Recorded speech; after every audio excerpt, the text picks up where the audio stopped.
name is Lainey and I'm a student at Louisiana Tech University in the Construction Engineering Technology program. This quarter I'm taking CVTE 210, which is Basic Hydraulics. This video is going to cover some of the projects that we did in class as well as some of the basic principles that we learned. Through that, I'm going to cover a turbulent or laminar flow experiment, a homemade water turbine, a pressure experiment in a Coke bottle, a hydrostatic lift experiment, and a boat and anchor problem.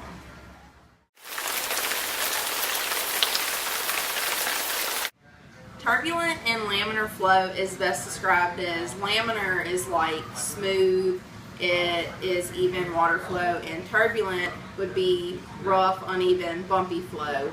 So every liquid, for example water or oil, has a viscosity, and typically viscosity is kind of correlated with thickness of a liquid.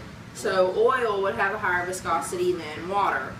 So in this experiment I'm going to show that oil has a more laminar flow than water, because since your kinematic viscosity is higher, your Reynolds number is lower, and a lower Reynolds number is correlated with laminar flow. So in this bottle I have just plain water, and then I'm going to put oil in it. So I have my water up to about right here, and then from there up is oil. So I'm going to drop food coloring in it, and when I drop it in, it should run straight through the oil and then disperse in the water, because the water has a lower viscosity. So there. We can put that into numerous videos.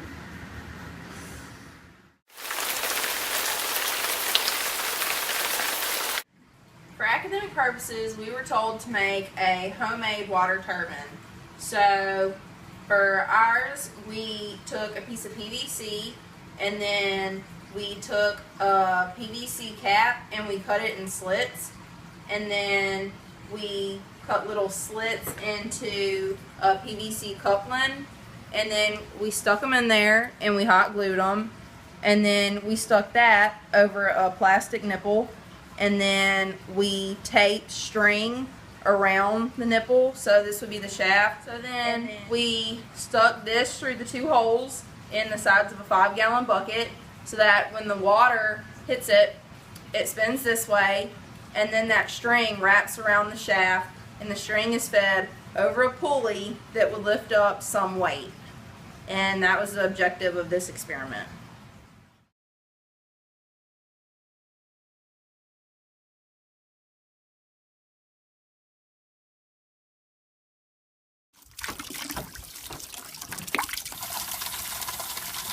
All right, sounds good. All right.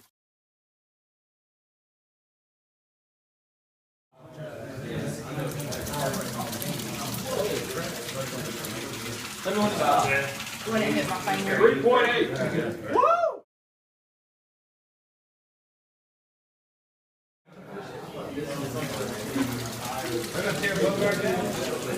I heard that on some news, like, don't build a new,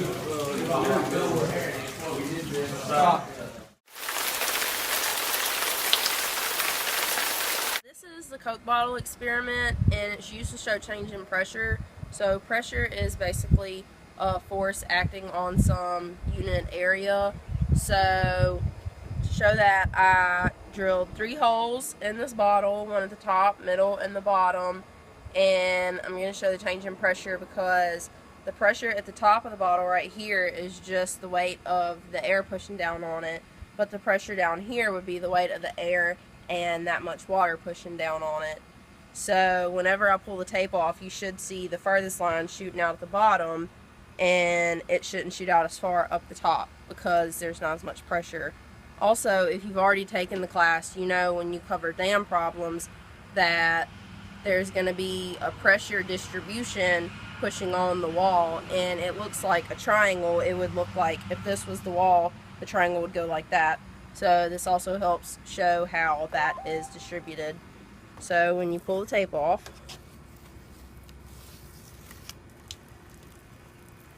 You can see it's pushing out a lot harder at the bottom, and then a little bit less harder here, and then it's barely pushing out at all right here.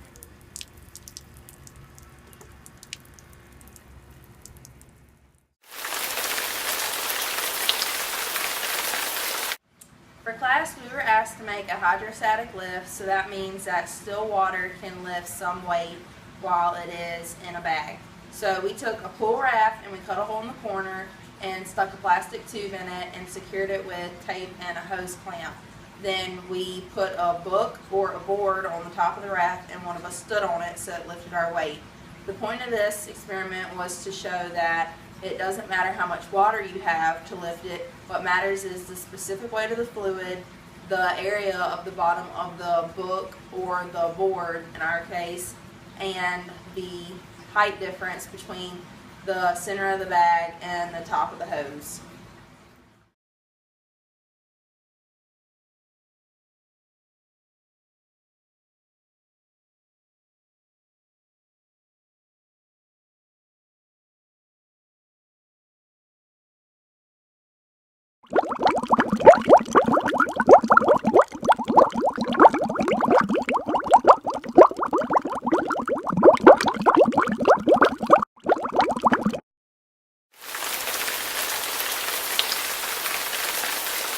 So, in class, on a quiz, we were asked if theoretically you had a boat on a lake and you dropped the anchor out of the boat, would the water level rise, fall, or stay the same?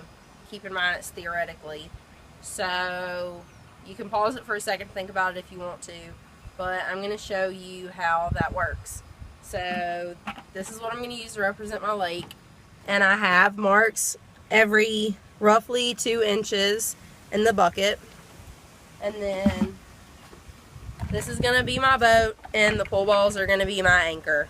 So I filled my lake up and it has my boat and my anchor, and the water level is above the 8-inch mark, and I'm going to take out the anchor and drop it into the bottom.